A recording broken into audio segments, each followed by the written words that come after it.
Zoe Tobery, World War II through photos. This is not the story of a girl who was touched by some higher power. Instead, her life was forever changed by a dusty box of old photos. The box casually changed hands when a man said, "Oh, your daughter's interested in World War II? She might want to look at these." The photos are a collection of moments captured, stored, forgotten, and then rediscovered. Photos that help to tell an untellable story of those who were there. The collection of photos lived history, recorded history, and is now teaching history. This is how 300 8x10s time capsules spilled from a box to tell the horrific, heartwarming, and humanizing events from the front lines, as only wartime photographs can. The pictures didn't just document history, they changed the girl's history, and continue to tie the past to the present. When we lack the words to divulge what happened, for a multitude of reasons, pictures can fill in the story to help explain. We know Pearl Harbor for the hour-long raid, rightfully so, but what about the day after? The carnage that was still there when the sun came up on December 8th. What then? For the shell-shocked survivors of that fateful day, there was no time to mourn. They scrambled straight to cleanup, recovery, recon, and the front lines. From a technical standpoint, the harbor was a wreck, but so were those who survived the attack without a scratch, the lucky ones. Survivors' guilt ran rampant through the war, but those on Pearl Harbor on December the 7th experienced the pinnacle. File number WPH 431615. The photos transport us through time and space in that moment. In the frozen scene, we feel the internal conflict between showing respect for the fallen and their impromptu graves while trying to live with the guilt of surviving. When grief is too strong, images can explain. They can explain the pain of knowing your comrades never got to see America free again in the world of peace. Photos are more than just a vantage point into that person's life. They can be how we communicate respect for those who are not here with us today. In a raid that took a little less than an hour, the damage will last for an eternity. So many times people just focus on the macho blood and guts of World War II that we lose sight of whose blood and whose guts was spilled. Young men. Young men, some of whom paid the ultimate sacrifice and gave it all.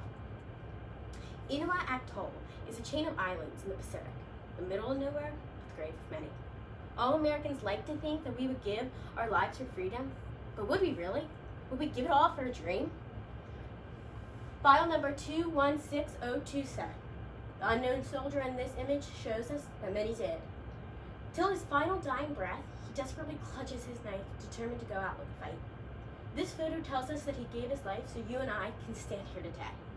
You may not know much when the bullets start flying, but one thing is for sure, you'll die defending the man beside you. World War II David L. Quad explained, "If it was not for him, I would have been dead. The least I can do is memorialize him with the photo. Let us never forget their sacrifice." Imagine a photograph critically important that despite the fuzzy quality, the U.S. government still expedited it to Washington, D.C. within 18 hours. File number 70769, prisoners no longer. In this photo, Allied POWs stand on a roof in Yokohama, Japan, desperately flapping their arms to try and flag down the American pilot. The picture communicates the unfathomable story of being a POW struggling to endure while praying to be rescued. For the prisoners fighting for survival inside the camp, the photo says, "I am alive." Yet the photo also speaks for the photographer that shockingly sees his brothers in arms that are still hanging on. With this photo, the photographer answers with a triumphant, "I see you." In war, no one is spared. Innocent families and children fall victim to crossfire. On the island of Okinawa, displaced citizens are catapulted into the tangle of Japan versus America, with no say in their own land. Almost forgotten, instead their island is viewed as a pawn in a big chess game. Who remembers their losses?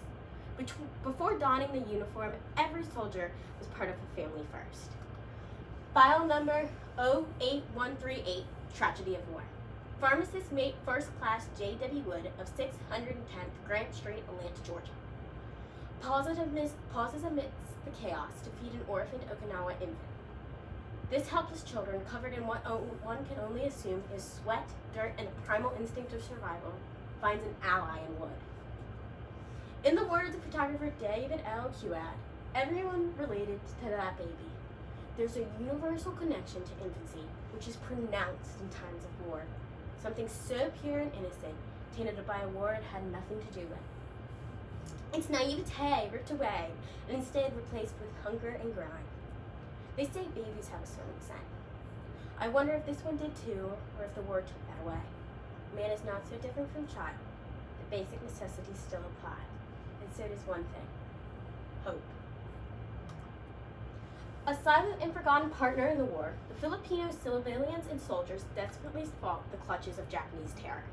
Doubting the validity of their support, American troops were constantly leery of the local militia, but occasionally bonds were formed. File number 273132.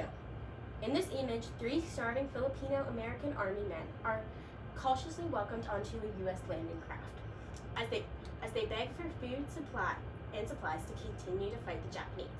The American flag is a symbol not only for its patriots, but a symbol for the world. That through hardship, good will prevail, something everyone wants, no matter the culture. Without the benefits of a shared language, this photo communicates that these men seemingly understand what the other is thinking.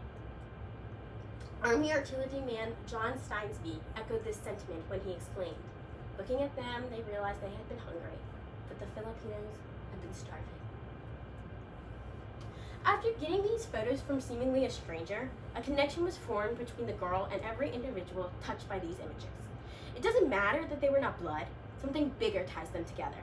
These photos and the hope of what future generations can learn from them. The soldier in the field, the wartime photographer who witnessed it, the locals who endured, the naval officer who found the photo, his son who kept them, and the girl who learned from them, all have the same goal: to remember the sacrifice, pain, and horrors of World War II. Photos explain when words lack to disclose the magnitude of what happened.